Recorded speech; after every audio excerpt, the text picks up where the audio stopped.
ভাঙচুর করে মানে কখন নেবে। আমরা মেয়ে ছেলেরা আসতে আপনারা নিরাপত্তাহীনতায় ভুগছেন। হ্যাঁ একদম এলাকা দখল ও পুরনো শত্রুতার জেরে লিলুয়া চকপাড়া এলাকায় শাসক দলের দুই গোষ্ঠীর সংঘর্ষ, মহিলা সহ জখম কয়েকজন, মারধর করা হয় মহিলাদের, এমনটাই অভিযোগ। প্রতিবাদে রুখে দাঁড়ায় মহিলারা। খবর পেয়ে ঘটনাস্থলে আসে লিলুয়া থানার পুলিশ। ক্লাবে সব ছেলেরা সব বসে টিভি দেখছে, হঠাৎ করে সৌমেন, আমার দক্ষিণ চকপাড়া, সৌমেন, তমাল, বুম্বা, কাকে, রিজু, সাহেব, প্রচুর মানে 30টা ছেলে মিলে এসে 30টা ছেলে মিলে এসে ক্লাবে সব ভাঙচুর করে দেয়।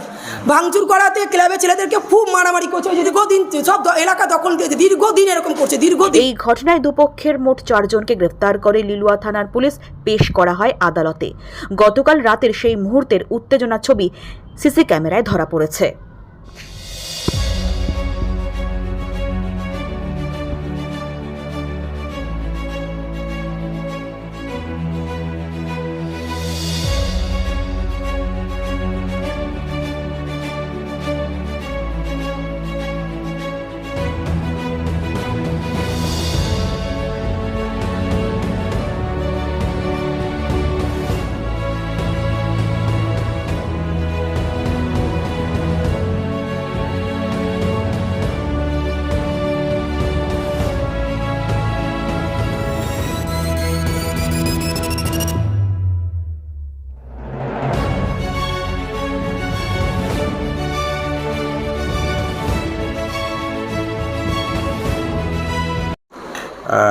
পাড়ার মধ্যে দুই পাড়ার ছেলেদের মধ্যে একটা গণ্ডগোল হয়েছে এবং পুলিশ খুব কঠোর ব্যবস্থা নিয়েছে। তাৎক্ষণিকভাবে পুলিশ দুপক্ষেরই 4 জনকে অ্যারেস্ট করেছে এবং কোর্টে পাঠিয়েছে এবং আরও যারা যুক্ত এই ঘটনার সাথে তাদেরকে অ্যারেস্ট করবে।